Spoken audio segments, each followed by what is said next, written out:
Hello viewers, if you are new to the channel, please hit the like and subscribe button and share it with your friends. Also, click on the bell icon so that you get the latest information about the videos that are uploaded. Hello students, welcome back to the new video. In this video, we will continue the ongoing chapter number 13, sound. In today's session, we will discuss about the types of sound, music and noise pollution. Students, in the previous video, we have discussed about the characteristics of sound. Today, we will discuss about the types of sound. The sounds are classified based on its audibility to the human ear. Audibility means the ability to hear. So, based on this, the sounds can be classified as audible and inaudible sounds. So, which are the two types of sounds? Audible and inaudible sounds. This is based on the ability to hear. The sounds that can be heard are called audible sounds. So, when we hear any sound that comes in the group of audible sound.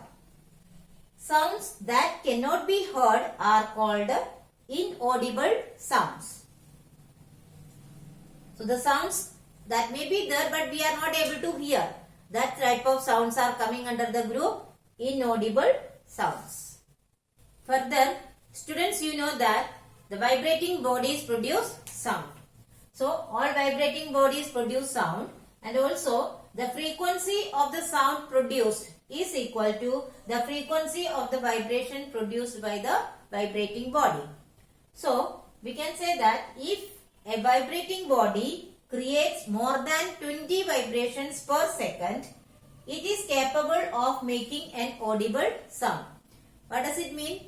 If a vibrating body produces 20 vibrations per second or more than 20 vibrations per second, then it is capable of making a sound that can be heard by the human ear.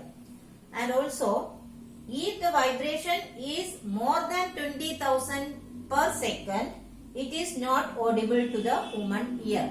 So, if any vibrating body makes more than 20,000 vibrations per second, then the sound produced by that body cannot be heard by the human ear. So, what we can say about the audible range?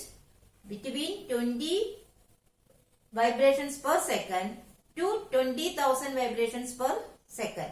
That is the audible range.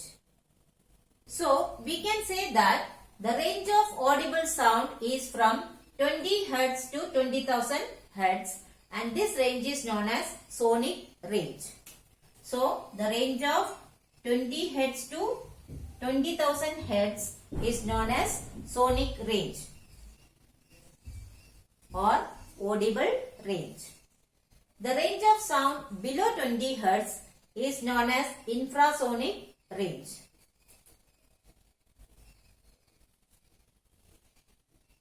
So, if a sound is having less than 20 Hz frequency, it comes under the infrasonic range, which we cannot hear.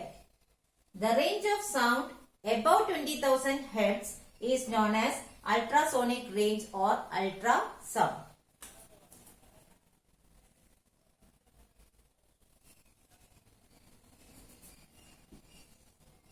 So, the sounds which is having the frequency more than 20,000 Hz is known as ultrasonic range or ultrasound. So, what we can say, infrasonic and ultrasonic sounds are inaudible sounds. We cannot hear them. But some animals can hear the high frequency sounds. For example, dogs. Dogs can hear the sounds which is more than 20,000 Hz also. So, the police use very high frequency whistles which the humans cannot hear but dogs can hear. Another application of ultrasound is in the medical field. In medical field, many equipments use the ultrasonic range of sound for tracking and diagnosing the diseases. Let us now discuss the next topic, music and musical instruments. You know that all types of vibrations produce sound. But are all sounds pleasing to our ears? No. Some are very pleasing, but some are very irritating. So this type of pleasing sound is known as music. So what we can say? Music is a sound which is pleasing to our ears. Then how is this music produced? Music is produced by the regular periodic vibrations. How is music produced? By regular and periodic vibrations. So the musical instruments use the different methods of producing vibrations such as plucking, rubbing, blowing or striking. So musical instruments produce the sound which is pleasing to our ears by any of this method of vibration. So based on that, the musical instruments are categorized into three types. One is stringed instruments, wind instruments or percussion instruments. Now let us discuss about the musical instruments. The first one is stringed instruments. String instruments make use of a string or wire to produce vibrations and sound. So examples are guitar and violin. You must have seen a guitar, and if you observe it, you can see that there is a string that is plucked to produce the different sounds. Next is wind instruments. Wind instruments make use of the principle of a vibrating air column to produce sound. The length of the air column is altered to change the pitch of the sound. And also the holes in the instruments are opened or closed in rhythm to produce the pitches, sounds with different pitches. Examples: flute, shehnai. So have you seen a flute, which is very common? Flute has got different holes, and the holes are opened or closed rhythmically to produce the sounds with different pitches. Now let us discuss the third type of musical instrument, that is percussion instrument. What is meant by percussion instrument, or how does it work? A section of a stretched membrane that is attached to a stiff part forms a percussion instrument. So the section of stretched membrane, a membrane that is stretched, is attached to a stiff part that forms a percussion instrument. Vibrations and sound are produced when the membrane is struck with the hand or an object. How is sound produced? By striking the membrane with hand or an object. And the pitch of the sound can be altered when the membrane is stretched more or less. The pitch of the sound produced can be changed by stretching the membrane more or less. You might have seen in a tabla the people making the sound, stretching the membrane more or less. Examples are tabla, drums, dholak and mridangam. Now let us discuss the next topic, noise. You know, music is a very pleasing sound. Then what is noise? Noise is a sound which is not pleasing to our ears and causes irritation. Okay, so the noise is a sound which is not pleasing to our ears and that causes irritation. Then how is it produced? The noise is produced due to the irregular and non-periodic vibrations.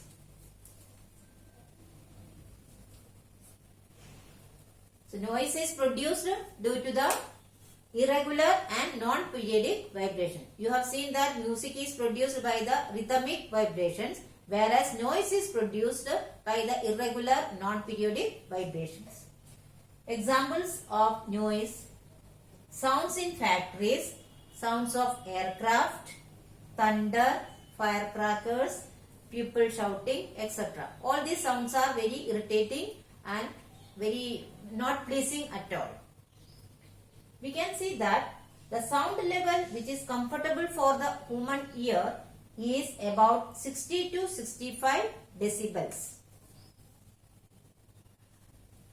decibel is the unit of loudness. Okay. So 60 to 65 decibel is the loudness, then it is comfortable to human ears. And if it is above 80 decibel, then it is extremely harmful for human health. So if our ears, or if we are exposed to the sound which is above 80 decibel, that can affect the human body very badly. Now let us discuss about noise pollution and its effects. See, the presence of excessive or unwanted sounds in the environment is called the noise pollution. So what causes the noise pollution? The excess or unwanted sounds in the atmosphere. Noise affects the physical and mental health of the people. In what way it is affecting? The noise pollution can cause loss of hearing, stress, high blood pressure, loss of sleep, distraction, loss of night vision, and possibility of a heart attack. So you can see that there are many side effects of noise pollution that is actually affecting our mental and physical health of the people. Further, a person who is exposed to a loud sound continuously may get temporary or permanent impairment of hearing. That means if a person is exposed, if he hears the loud noise continuously for a long period of time, then he may get a temporary or permanent impairment of hearing. Impairment means loss of hearing. That is why the people who are working in the factories or aircrafts, they are all provided with the ear plugs so that they can be protected from the loud noise. So what are the sources of noise pollution?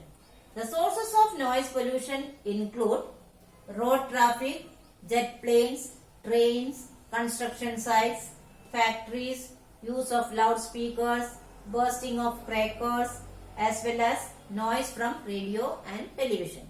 Here you can see that all these sources are actually useful for us. So what we should do? We should control the use of this or the noise produced during all these sources to protect ourselves from the noise pollution. Now let us discuss some measures to control the noise pollution. To control the noise pollution, we must control the sources of noise. So silencing the devices must be installed in vehicles, aircrafts, industrial machines and home appliances. That is, silencers must be installed in the various vehicles, aircrafts, machines or even in the home appliances. Next, restrict the use of loudspeakers in public places.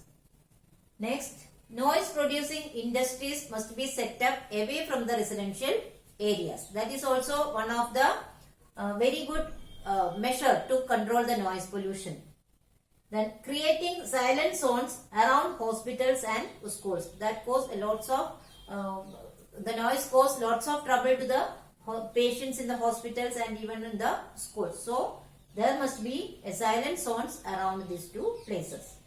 Then use of automobile horns must be minimized. It should be penalized. If a person use the automobile horns unnecessarily, he must be penalized. Then trees must be planted along the roads because trees can absorb the sound. Therefore, trees must be planted around the or along the roadside, which is also a very good measure for controlling the noise pollution. Then last, use of sound absorbing materials like thick curtains, carpets, thermocols, etc. So these are some of the measures that we must take to control the noise pollution.